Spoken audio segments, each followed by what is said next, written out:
atas seluruh limpahan nikmat-nikmatnya, terutama nikmat hidayah di atas iman dan Islam, sehingga kita dapat berkumpul di rumah Allah Subhanahu wa Ta'ala yang mulia ini. Dan juga dalam rangka yang mulia, yaitu menuntut ilmu agama Allah Subhanahu wa Ta'ala, kita memohon kepadanya supaya majelis ilmu ini diberkahi dan menjadi sarana bagi kita untuk meraih ilmu yang bermanfaat.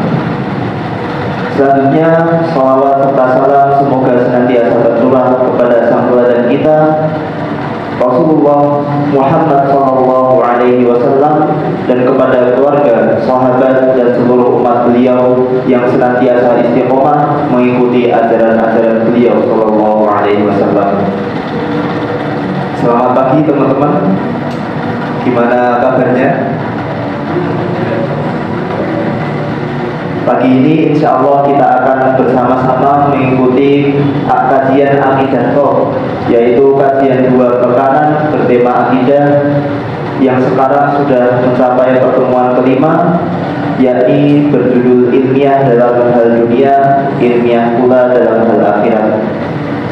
Insya Allah di pertemuan kali ini kita akan dibersamai oleh guru kita Ustaz Muhammad Reski HR PhD Hafizahullah Ta'ala. Semoga Allah senantiasa menjaga beliau. Sebelumnya perkenalkan kami selaku MC untuk menyampaikan susunan acara kajian kali ini. Yang pertama yakni pembukaan, yang kedua materi utama, kemudian tanya jawab dan penutupan. Sebelum kajian dimulai, ada beberapa informasi yang ingin panitia sampaikan. Yang pertama, mohon bagi peserta kajian yang belum presensi, baik ikhwan maupun akhwat, untuk melakukan presensi di meja panitia.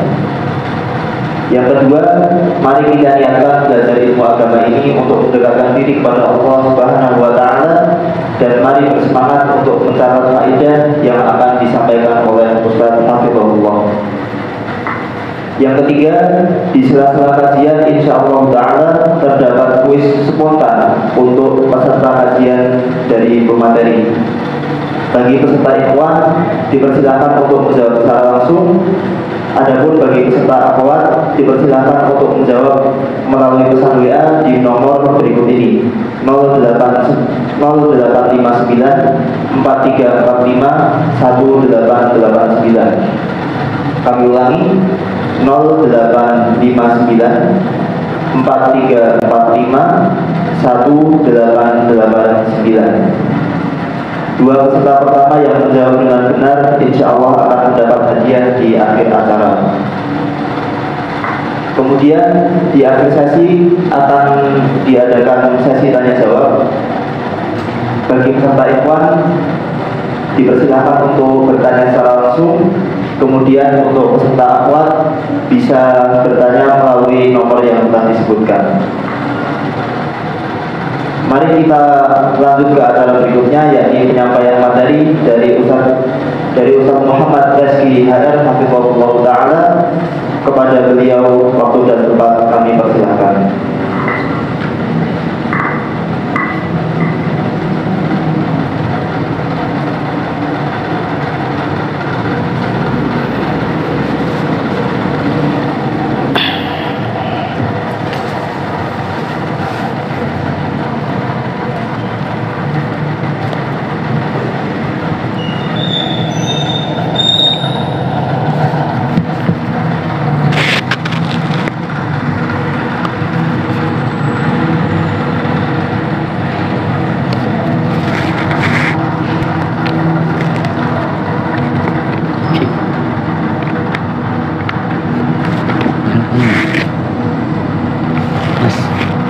Nyalainnya mana?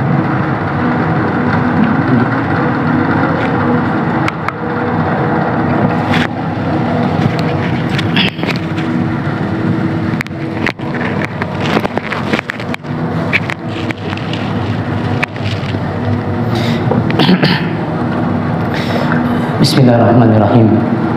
Assalamualaikum warahmatullahi wabarakatuh.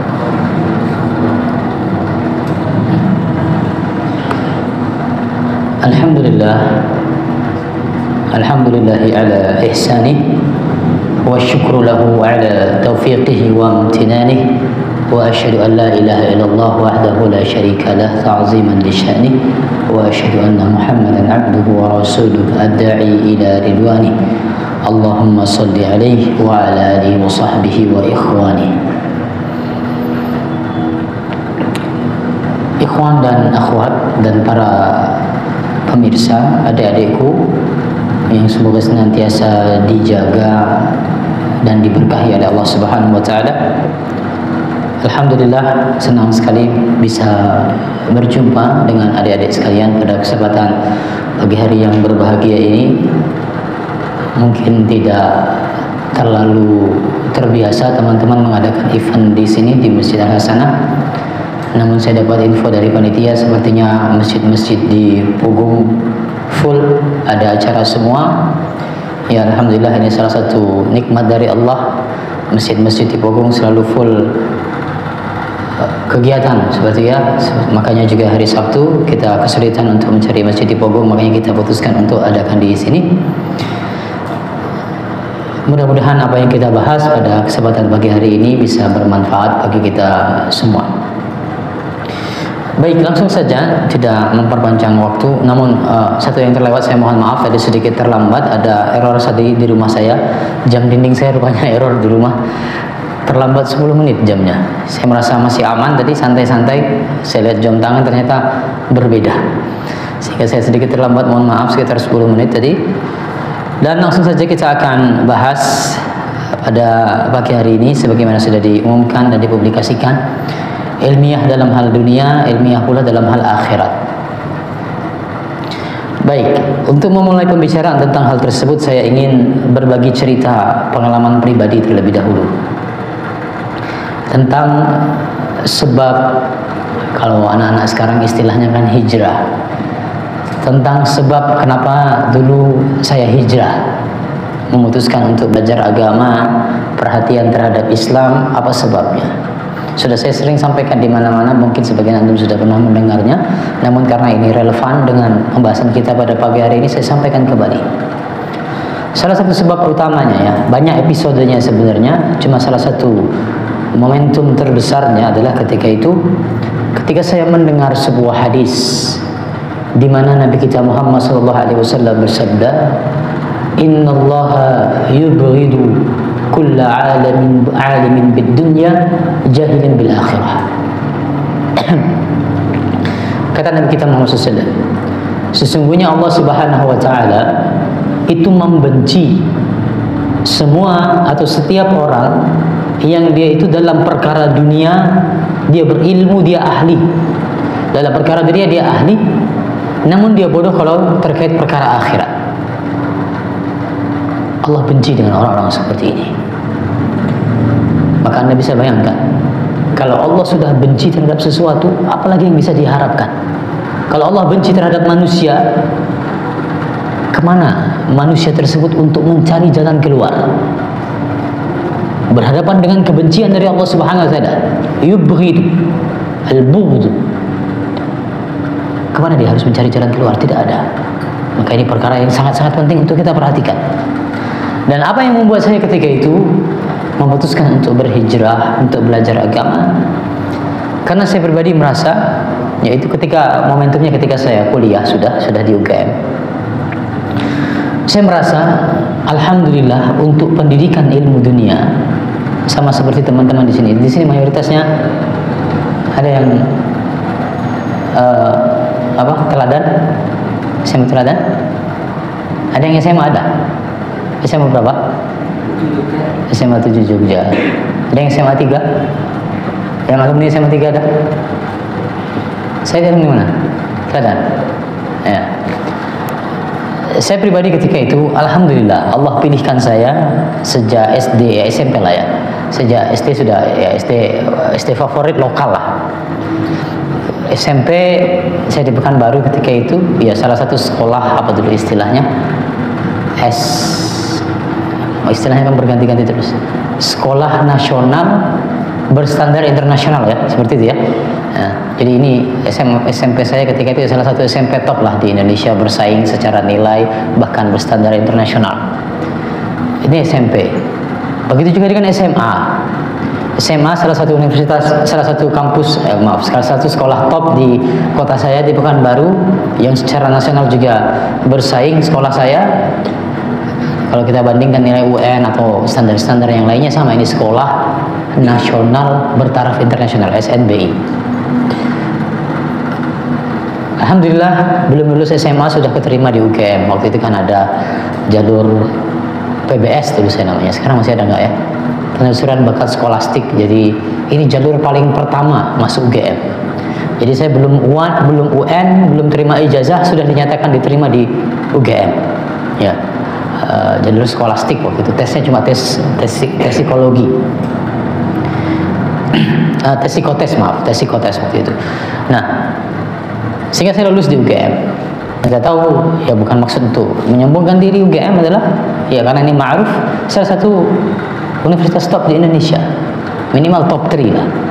Nah, maka ketika saya sudah kuliah di UGM, saya mendengar hadis ini, saya berpikir teman-teman, sejak pendidikan dasar saya sudah diberikan pendidikan terbaik di Indonesia oleh Allah Subhanahu wa Ta'ala.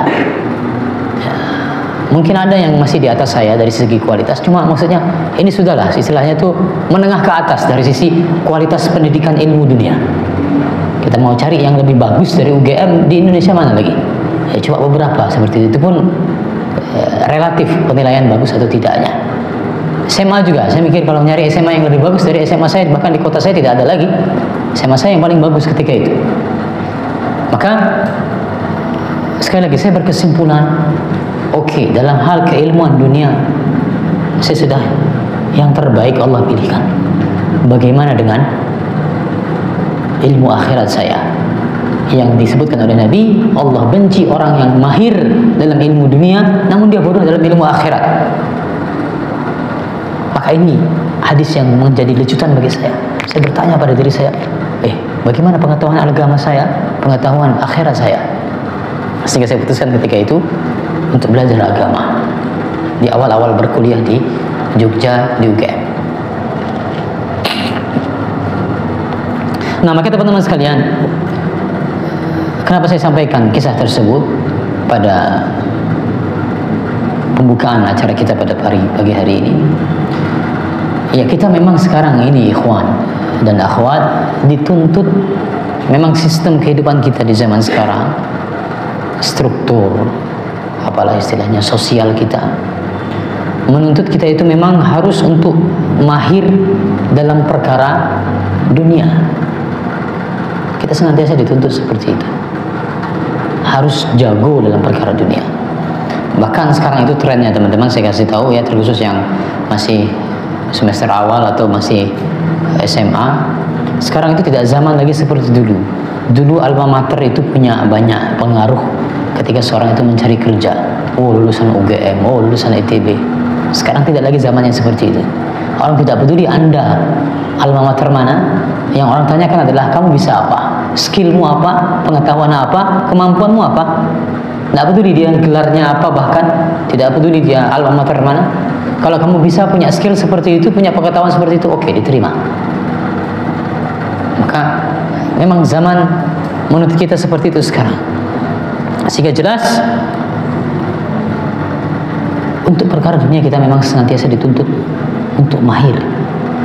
Nah, ini sudah jelas. Sekarang kita bahas yang sisi keduanya itu. Bagaimana dengan kemahiran kita terhadap negeri akhirat? Kemahiran kita terhadap perkara-perkara agama. Anda mungkin akan banyak dapati ketika Anda masuk di universitas, bertemu dengan guru-guru besar, profesor-profesor, para pakar-pakar yang sangat spesifik. Saya kenal beberapa orang di Jogja ini, di UGM. Dia guru besar, profesor, yang punya keahlian itu di dunia ini cuma beberapa orang, mungkin 2 atau 3 orang saja. Ada tipikal guru besar yang seperti itu. Dia punya skill yang sangat spesifik, sehingga dia punya bayaran yang sangat mahal, punya tarif yang sangat mahal, dipanggil kemana-mana di dunia. Ada yang seperti itu. Namun tidak banyak, namun banyak juga seseorang yang dia gelarnya profesor, pakar di bidang tertentu, ekspertisnya diakui secara internasional, ketika kita bahas masalah-masalah mendasar perkara agama tidak paham. Hukum-hukum terkait wudu, bahkan yang paling mendasar tentang cara wudu, masih belum paham tata cara wudu yang sesuai dengan sunnah Nabi SAW. Belum lagi kita berbicara masalah sholat, zakat, dan seterusnya. Maka demikian ya ikhwan, kita dituntut untuk paham dalam perkara dunia, demikian juga dalam perkara akhirat kita juga dituntut untuk mahir. Bahkan inilah yang lebih harus kita prioritaskan. Dan memang menjelang hari kiamat,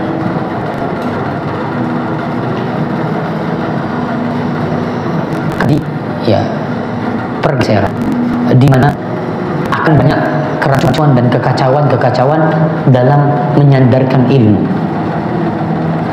Langsung saja kita lihat sabda Nabi kita Muhammad SAW. Kata Nabi, dia sedang berbincang, tiba-tiba datang orang Arab Badui. Orang Arab Badui ini memang tipikalnya kan dia lancang, tidak punya adab. Tiba dia teriak menyela Nabi SAW, "Ya Muhammad, mata sa'ah?" Wahai Muhammad, kapan terjadi hari kiamat? Nabi lagi ngobrol di tengah-tengah obrolan. Nabi abaikan orang tersebut. Ketika Nabi sudah selesai, baru Nabi tanya, "Mana tadi yang bertanya tentang hari kiamat?" Nabi jawab, "Iza duyya'atil amanah fantazir sa'ah."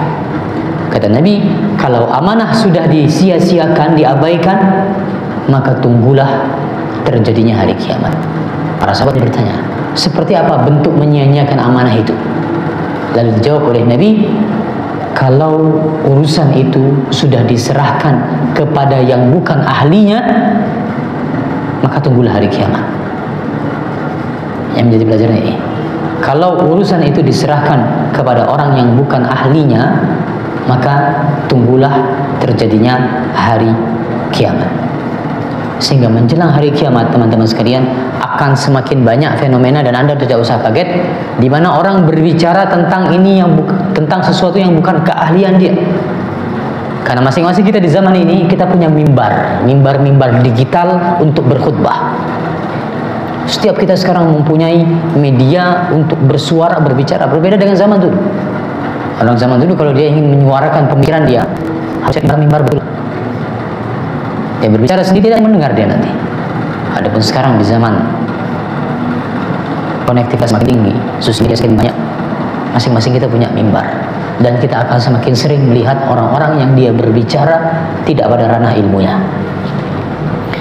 Nah, sehingga kalau kita lihat sebenarnya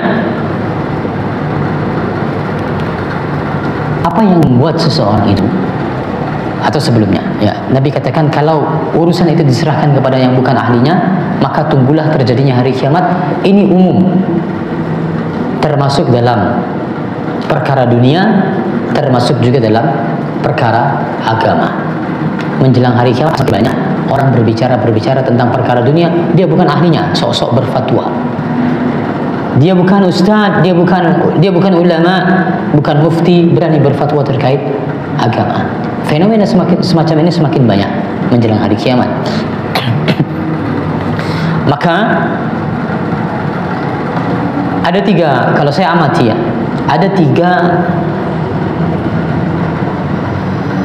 bidang atau tiga disiplin yang orang itu banyak berani ikut berbicara padanya padahal dia bukan ahlinya. Yang pertama adalah perkara agama.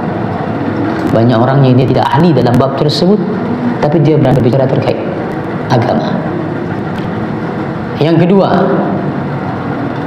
dan yang ketiga adalah ini bidangnya ilmu dunia. Ada yang bisa tahu? Ada yang tahu? Bidang yang banyak orang berbicara padahal ini bukan bidang dia. Kesehatan. Ini yang paling banyak. Bukan pakar sama sekali, tapi berani. Nanti akan kita lihat contoh-contohnya.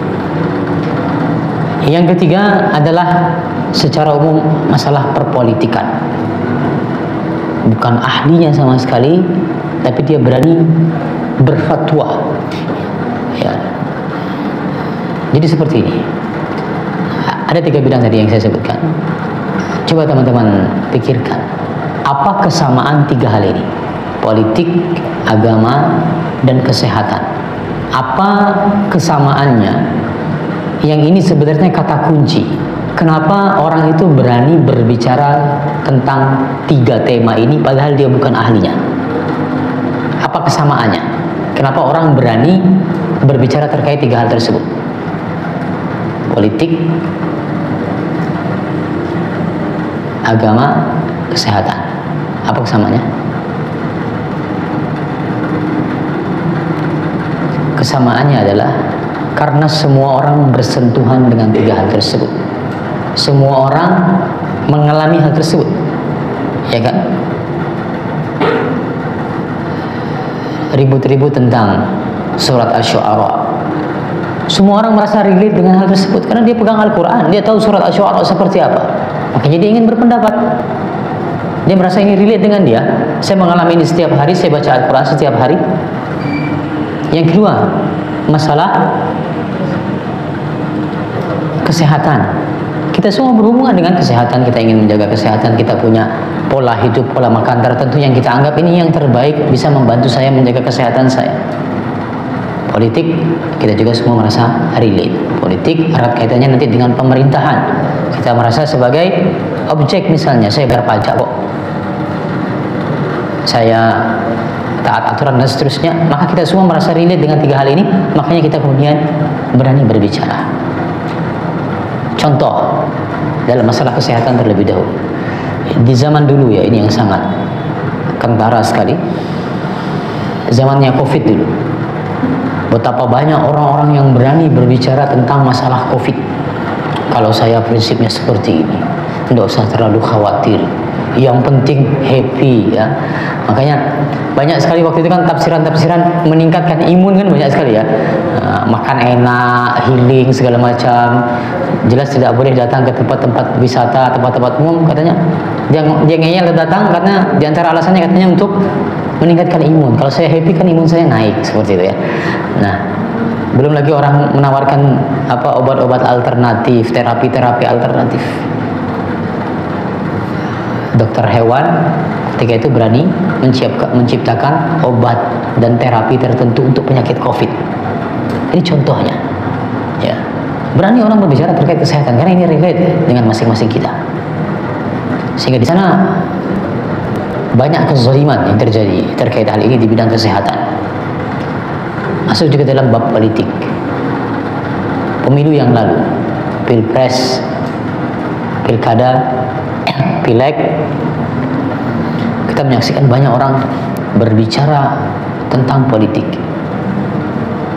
Ketika kita berbicara hanya membahas seperti itu, ikhwan, menceritakan kondisi, itu tidak masalah. Bukan sama sekali kita tidak boleh berbicara tentang politik, tidak boleh berbicara tentang ilmu kesehatan, boleh, dan itu wajar, manusiawi kita ikut nimbrung berdiskusi tentang itu. Tapi yang menjadi berbahaya itu adalah ketika kemudian seseorang itu dia berbicara tentang politik, tentang ketatanegaraan, dia berani memberikan arahan. Harusnya kalau menurut saya pengelolaan pajak itu seperti ini, sistem pemerintahan itu harusnya seperti ini. Ini yang berbahaya, berkaitan dengan hajat orang banyak.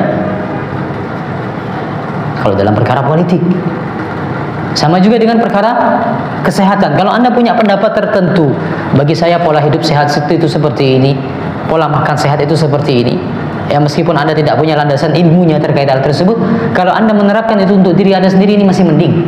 Yang bahaya itu sekali lagi tadi, ketika orang sudah ketemu mimbar digitalnya masing-masing, dia bersuara di sosial media, dia menyuarakan sesuatu yang tidak dilandasi dengan ilmu, ini yang berbahaya. Yang disebutkan oleh Nabi SAW sebagai tanda kiamat tadi. Urusan itu diurus oleh orang-orang yang bukan ahlinya. Sehingga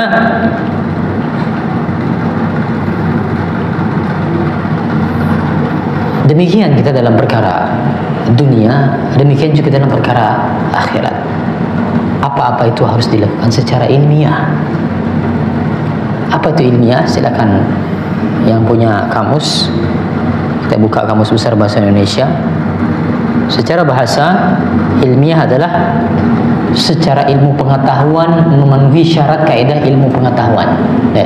Memenuhi syarat atau kaidah ilmu pengetahuan. Ini yang disebut sebagai ilmiah. Jadi ada standar keilmuannya. Beberapa hasil yang cocok. Ya, jadi ada standar keilmuannya untuk menentukan sikap seperti ini atau statement seperti ini itu benar atau tidak. Ini berlaku untuk perkara-perkara dunia, berlaku juga untuk perkara-perkara akhirat.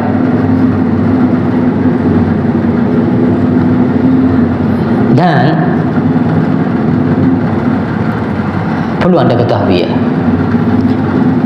terkadang banyak isu-isu yang itu sebenarnya bisa kita lokalisir, banyak isu-isu yang bisa kita redam segera, tidak perlu permasalahan tersebut meluber kemana-mana.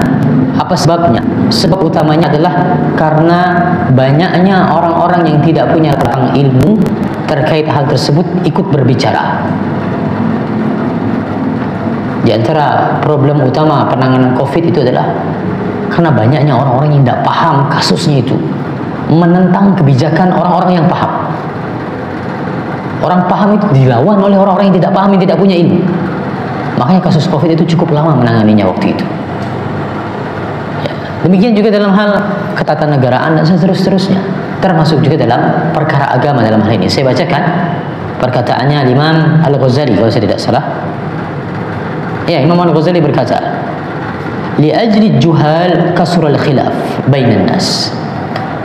Karena banyaknya orang-orang dungu itu, banyaknya orang-orang bodoh itu, makanya terjadi banyak kontroversi di tengah-tengah umat manusia.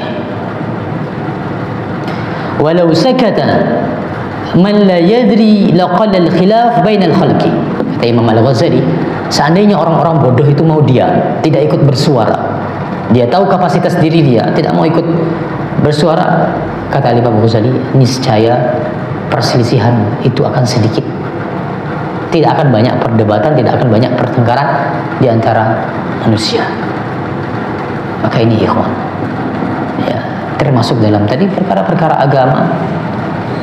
Ya, Anda tahu apalah isu yang Anda tangkap akhir-akhir ini di timeline Anda misalnya, di feed Anda. Ada isu apa terkait agama? Sebabnya kenapa isu tersebut menjadi semakin besar? Itu diantaranya banyak orang-orang bodoh ikut berbicara. Ya, sekarang zaman itu terus bergeser ya ikhwan ya. Saya itu ngeri melihat generasi anak sekarang itu. Ada ustadz misalnya, dia bikin konten di sosial media, diposting oleh ustadz tersebut secara langsung atau tim dakwahnya. Coba sekarang Anda lihat tipikal komentar anak-anak sekarang itu, ya, sama sekali tidak beradab. Dan ya tadi, karena dia sesuai yang dia merasa ustadz itu beragama, saya juga beragama. Ini bukan tema yang harus dibahas oleh ustadz saja. Oh, saya juga orang Islam, kenapa saya tidak boleh bersuara terkait hal ini? Nah, makanya kemudian banyak ustadz yang menyampaikan perkara-perkara yang disampaikan Al-Quran, hadis, keseluruhan hukum seperti ini. Banyak orang yang kemudian berani menimpali. Ya, entah itu dia menimpal dengan logika dia, atau dengan, sekarang itu anak-anak sekarang kan banyak sekali pikirannya sangat filosofis sekali ya. Pikirannya sangat filosofis, dipertentangkan dengan para filsuf. Al-Quran dan hadis dipertentangkan dengan para filsuf. Jadi tidak jarang kita temui komentar-komentar di Instagram seperti ini, di YouTube dan seterusnya. Sehingga ikhwan rahimani wa rahimakumullah jami'an, sekali lagi kita, sebagaimana Anda mungkin sudah sering alami dalam perkara agama, perkara dunia, harus ilmiah. Anda kalau sudah sakit parah, ya tentu tidak berani untuk didiagnosis oleh sembarang orang.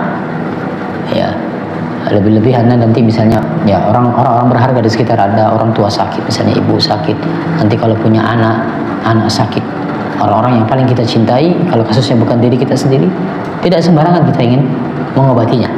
Kita cari, kalau bisa orang-orang yang benar, ahli di sana, dia spesialisnya misalnya, bahkan sekarang ada subspesialis, semakin pakar di sana. Demikian kita dalam perkara dunia, tidak sembarangan. Maka demikian dalam perkara agama, harus bersikap ilmiah dalam perkara agama. Nah, sehingga kita bahas sedikit di waktu yang tersisa bagaimana sih sebenarnya bersikap ilmiah dalam perkara agama itu. Ya sama tadi standar umumnya yang namanya ilmiah, entah itu dalam perkara duniawi atau perkara ukhrawi, ada standar ilmiah. Ini sudah benar belum menurut standar ilmu? Itu definisi ilmiah. Nah, sehingga sekarang kita turunkan ada standar ilmu. Kalau ilmu kedokteran itu jelas, ilmu teknik itu jelas standarnya di mana, ya. Problemnya ketika kita berbicara tentang agama ini, nah ada sedikit perbedaan teman-teman antara ilmu kedokteran misalnya dengan ilmu agama. Ilmu kedokteran itu Anda tidak bisa mendapatkannya di zaman sekarang kecuali Anda berkuliah di fakultas kedokteran. Anda harus menempuh jalur formal di zaman sekarang. Anda belajar otodidak bagaimanapun kerasnya upaya Anda untuk menjadi seorang dokter, belajarnya otodidak, tidak ada gurunya dan seterusnya, tidak bisa. Tidak ada kurikulumnya, tidak bisa. Harus melalui jalur formal masuk fakultas kedokteran, baru bisa jadi dokter. Ini dalam masalah ilmu kedokteran sebagai pembanding. Berbeda dengan perkara agama. Ya, yang banyak membuat orang itu rancu di zaman ini adalah banyak orang tidak paham dalam perkara agama itu. Pendidikan agama itu tidak harus formal. Ini hanya wasilah. Belajar secara formal atau tidak formal itu adalah wasilah, hanya metodologinya saja. Tujuannya adalah paham ilmu agama, ya. Sehingga kesimpulannya yang ingin saya sampaikan, untuk memahami ilmu agama itu bisa melalui jalur formal dan bisa melalui jalur non formal. Tidak harus bersekolah, dapat gelar LC baru bisa paham agama. Nah, makanya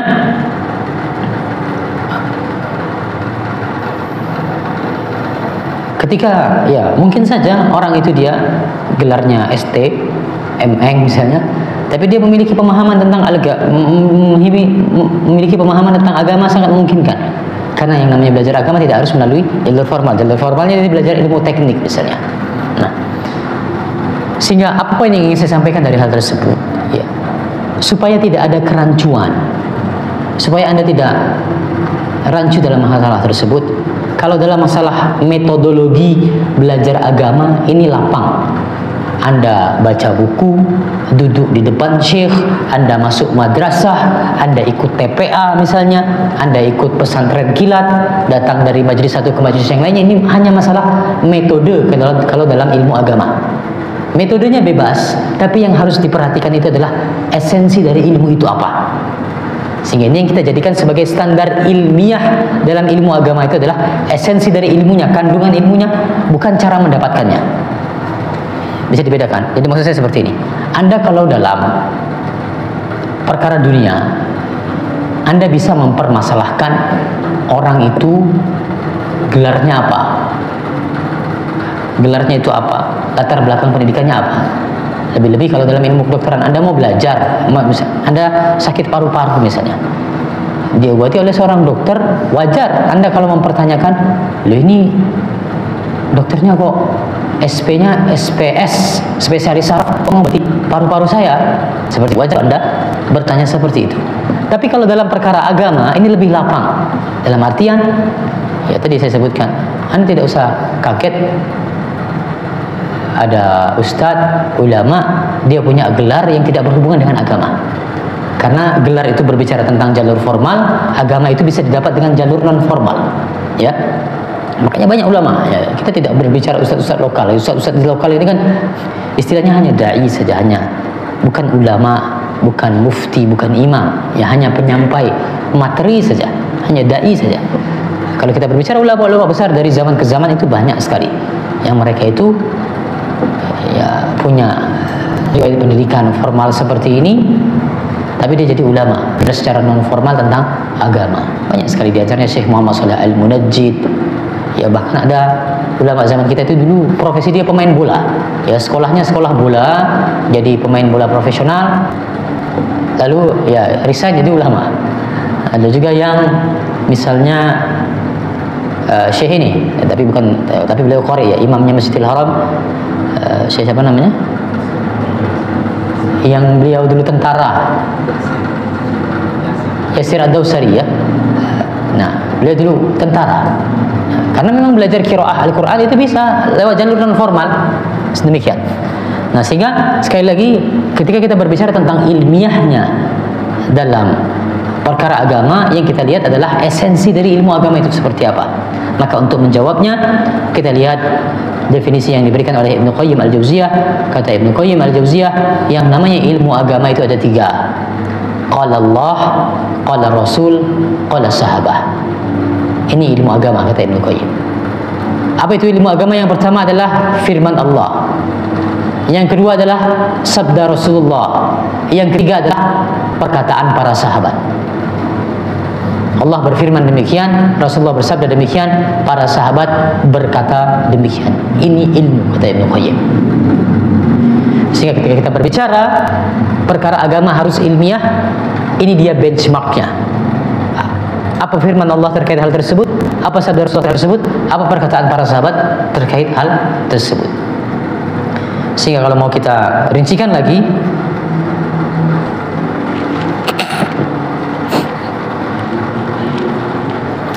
ada 2 tahapan kalau kita ingin bersikap ilmiah dalam agama kita. Yang pertama, tahapan pertama, Anda harus jadikan Al-Quran dan hadis sebagai patokannya, bukan hal-hal yang lainnya, termasuk logika dalam hal ini. Bukan standar utama dalam agama kita adalah logika kita masing-masing, bukan. Tapi standar utamanya adalah Quran dan hadis.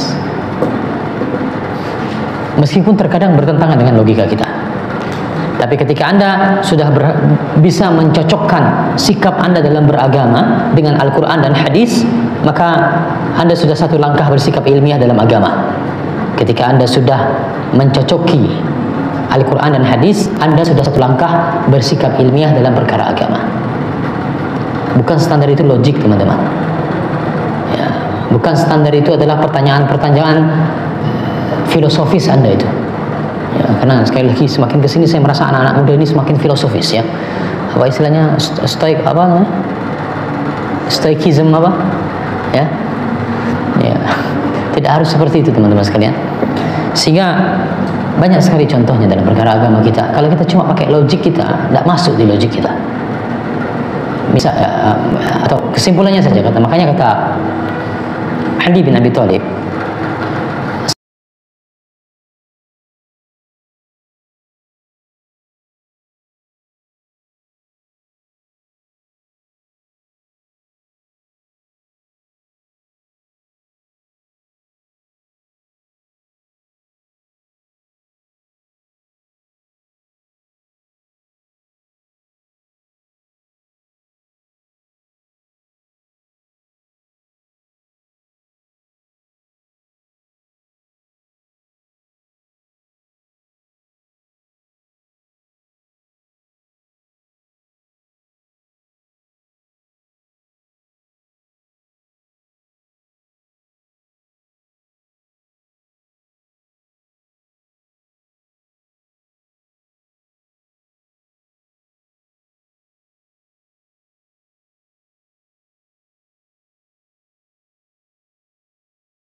kentut harus cebok? Ya karena logika dia sama.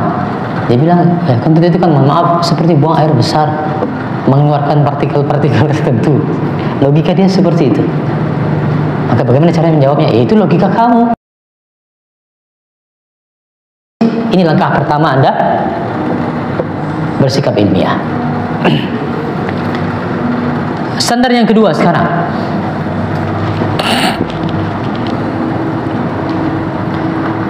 bagaimana Anda memahami ayat dan hadis tersebut. Cara Anda memahami ayat dan hadis tersebut seperti apa? Ketika Anda sudah berupaya untuk memahami ayat Al-Quran dan hadis Rasulullah SAW dengan pemahamannya para sahabat, maka Anda sudah sempurna langkah ilmiahnya.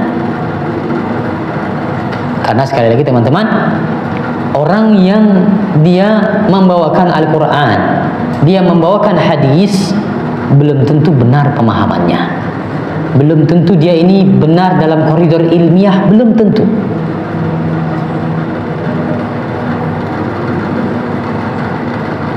Makanya tadi ilmu yang ketiga yang disebutkan oleh Ibnu Qayyim Al-Jauziyah adalah firman Allah, sabda Rasulullah. Yang ketiga apa?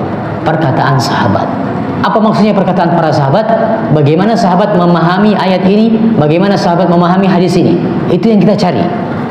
Ketika kita berhasil untuk berupaya ke arah sana, sempurna sudah langkah ilmiah kita tadi. Langkah yang pertama kita berupaya untuk mencarikan ayatnya, hadisnya seperti apa. Yang kedua, bagaimana pemahaman para sahabat terkait hal tersebut. Saya berikan contoh yang agak jauh, contoh yang dekat. Contoh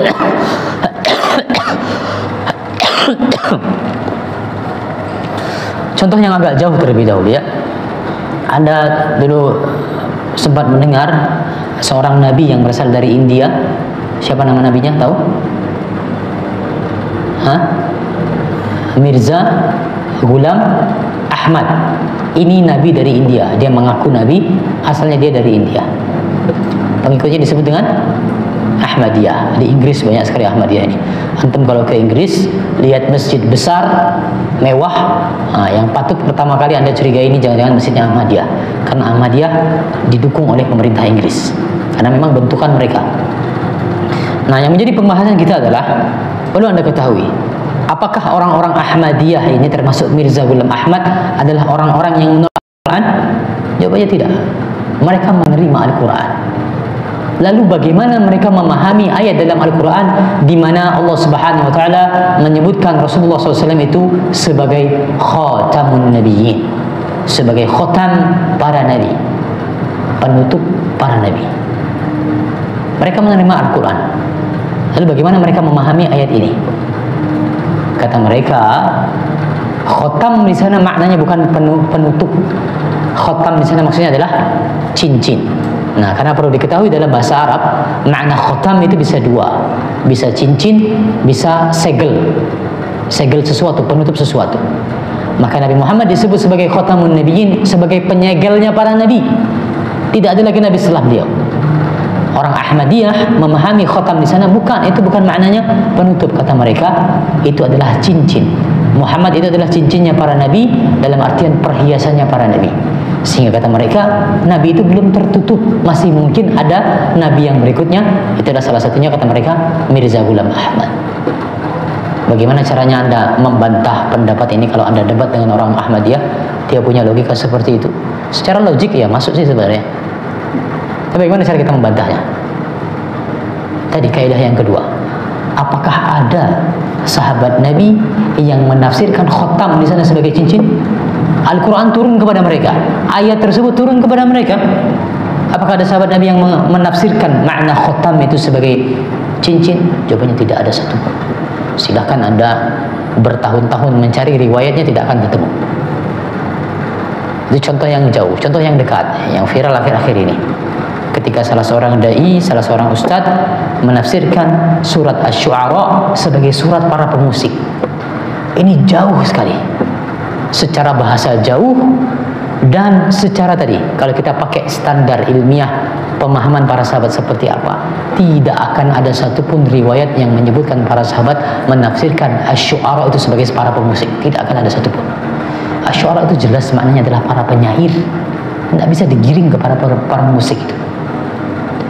Ini contohnya. Ya, sehingga kaidah ilmiah yang kedua dalam agama kita tadi, sudah ada ayatnya, oke. Sudah ada hadisnya, oke. Lalu yang kedua, bagaimana para sahabat mereka berkata terkait ayat ini dan terkait hadis ini.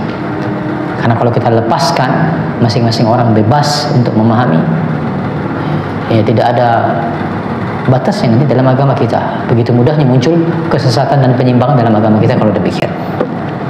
Sehingga teman-teman sekalian, sekali lagi, itulah standar ilmiah dalam agama kita. Dalam beragama kita harus ilmiah dalam berkehidupan di dunia ini, harus juga ilmiah dalam berkehidupan terkait agama kita.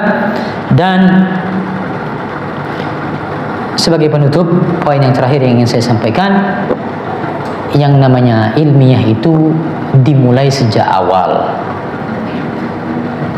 Ya, maksudnya seperti apa? Dimulai sejak awal. Ya, sebagaimana perkataan Imam Bukhari, kata Imam Bukhari, al-ilmu qabla al-qawli wal amal. Bersikap ilmiah sebelum berkata dan sebelum beramal. Jadi kalau kita mau berkata-kata sesuatu, harus tahu ilmunya, standar ilmunya seperti apa terlebih dahulu. Kalau mau beramal juga harus tahu standar ilmunya seperti apa terlebih dahulu. Makanya saya ingin bawakan riwayat yang terakhir di sini. Nah, ini saya malah terlewat tadi kuisnya. Ini mumpung materi terakhir yang ingin saya sampaikan. Ada perkataan yang terkenal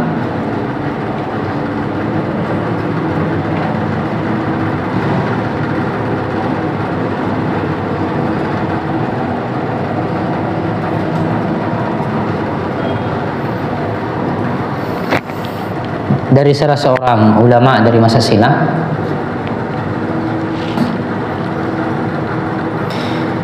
Ulama tersebut mengatakan, in istata'ta alla tahukka ra'saka illa bi asarin faf'al.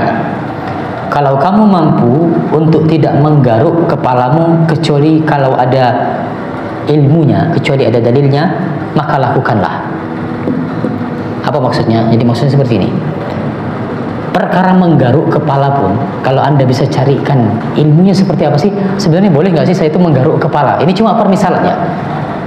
Cuma permisalan yang disampaikan oleh ulama tersebut. Kalau Anda mampu untuk mencarikan ilmunya, masalah menggaruk kepala pun, cari ilmunya. Demikian dalam agama kita itu harus sikap ilmiah. Dalam segala sesuatu itu ada standar ilmunya. Sampai pun masalah menggaruk kepala.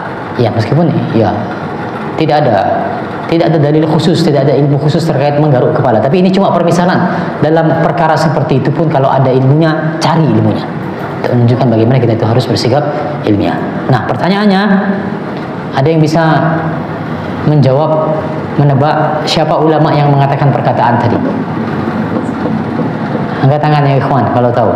Ulama yang mengatakan kalau kamu bisa mencarikan dalil supaya tidak menggaruk kepala, maka cari dalilnya. Yang akhwat siap-siap jawab ke WhatsApp, siapa ulama yang mengatakan perkataan tersebut? Hadiahnya apa? Hadiahnya mana? Wah, ini.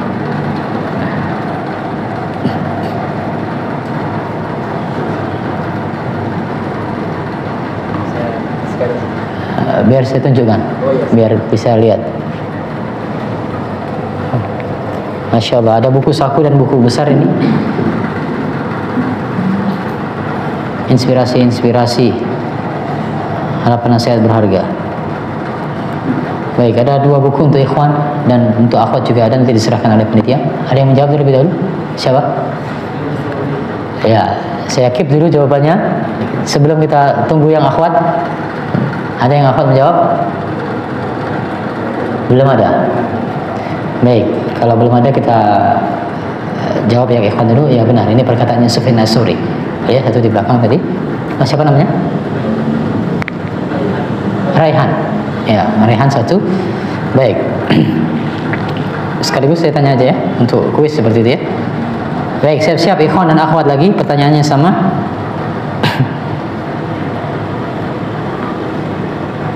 Siapa ulama yang menyebutkan ilmu itu adalah Qala Allah, qala Rasul, qala sahabah. Ilmu adalah Allah berfirman, Rasulullah bersabda, para sahabat berkata. Ya. Yang akhwat kita tunggu terlebih dahulu. Enggak kedengaran kan akhwat? Akhwat di mana? Di sini? Ya. Tapi sepertinya enggak kedengaran. Yang ikhwan sudah dapat jawabannya? Akhwat sudah ada jawaban? Belum ada? Baik, nomor WhatsApp-nya benar nggak? Baik, saya ulang lagi pertanyaan nomornya. Oke, silakan. Yang akhwat ingin menjawab pertanyaannya tadi, silakan kirimkan ke WhatsApp berikut.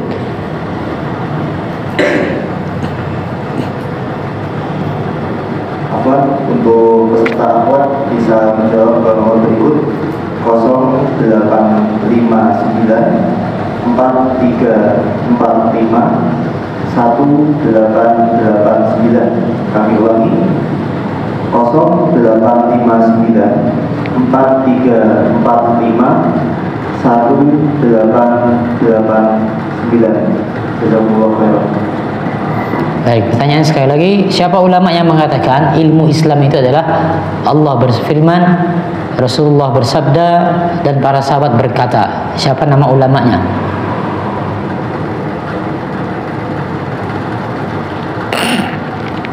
Kita tunggu.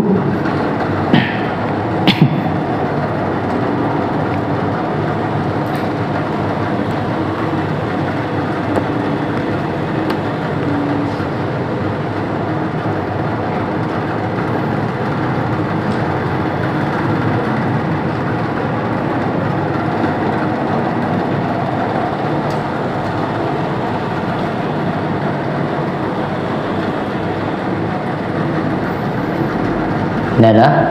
Untuk ikhwan saja berarti. Baik, untuk ikhwan tadi sudah benar jawabannya. Yang mengatakan adalah Ibnu Qayyim Al-Jauziyah, ya. Yang mengatakan adalah Ibnu Qayyim Al-Jauziyah. Baik, saya ajukan pertanyaan satu lagi untuk akhwat. Kalau tidak ada yang menjawab juga ya sudah, kita akhiri. Mungkin saya pilih nanti kalau ada yang menjawab 2 orang benar, kita pilih dua-duanya saja. Di awal saya menyampaikan sebuah hadis yang bunyinya seperti ini. Apa makna hadis tersebut? Boleh terjemahnya atau secara makna saja. Innallaha yubghidu kulla alimin bid dunya jahilin bil akhirah. Saya sampaikan hadis ini di awal tadi. Apa makna hadis tersebut atau apa terjemahnya? Innallaha alimin bid dunya, innallaha yubghidu kulla alimin bid dunya jahilin bil akhirah. Kalau ada yang 2 menjawab, nanti kita pilih dua-duanya.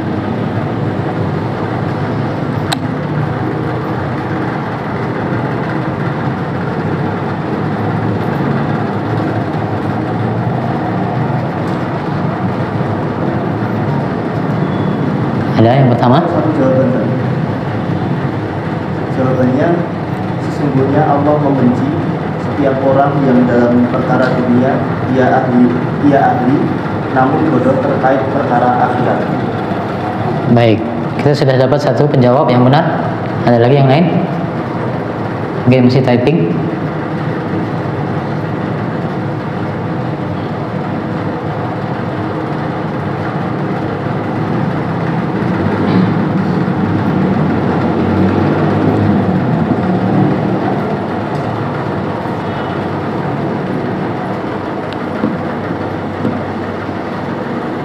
Belum ada?